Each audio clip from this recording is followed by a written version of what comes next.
He also said never curse a rooster. You know, some people, like in the morning, the rooster starts crowing. He said never curse a rooster because they're waking people up for prayer. So the rooster is a blessed animal, and the Prophet ﷺ did have one.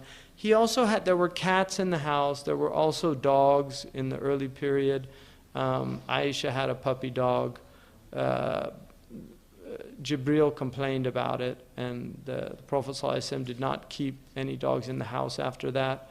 But there were dogs in Medina.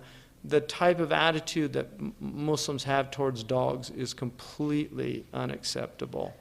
The three Imams consider dogs to be najis, that they're unclean animals.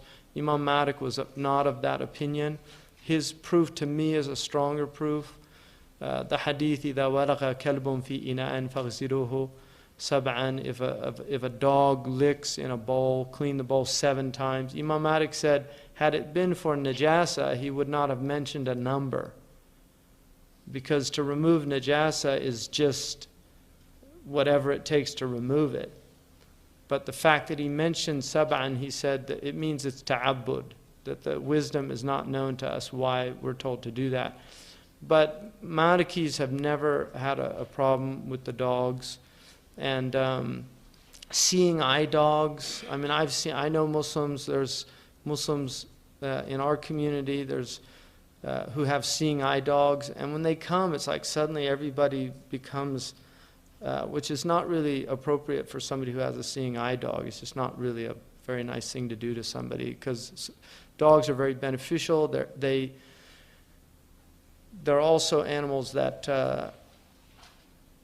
are guard dogs. Ibn Abi Zayd al-Qayrawani, the great Maliki scholar, had a guard dog in his house, and some people kind of complained about it. He said if Malik was alive today, he'd have a lion in his yard. In other words, things aren't as safe as they used to be.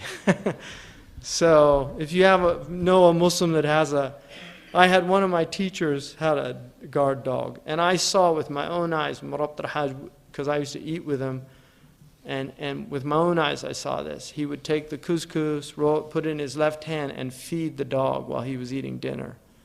I saw it with my own eyes. So, and I don't know anybody that has the wara' of that man. I've never seen anybody that has the wara', the scrupulousness of that man. Hafidhahullah. So dogs, just be nice to dogs. That's my message there. Don't. The kalb al-aqur, which the Prophet said to kill, is like a rabid dog, a voracious dog.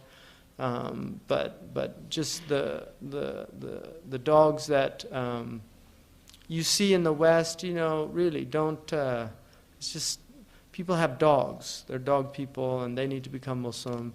They can become Malikis,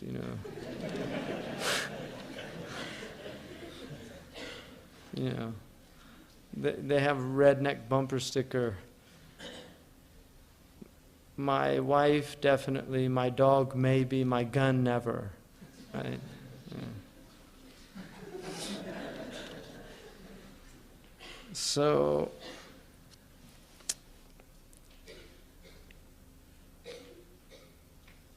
and then the cats. Somebody mentioned yesterday that the Prophet had a cat with a name. I don't know that. I tried to find that, but I could not find that. But we know the Prophet liked cats. He called them tawafat, things that live around the house. Cats are very good. They kill harmful animals, rats that carry diseases, snakes, and they're special creatures. I mean, they're amazing creatures. You can learn a lot from watching cats.